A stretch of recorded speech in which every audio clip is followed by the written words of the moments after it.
Muntinlupa. Or si Giza.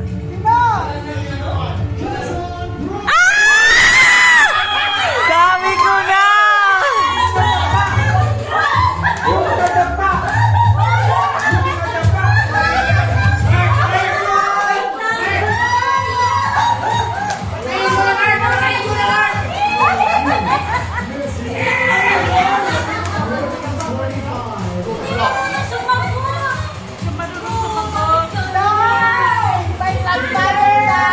Sabi ko sa inyo eh. Saan siya pinanalo? Marami kasi siyang fans. Roy Bagay!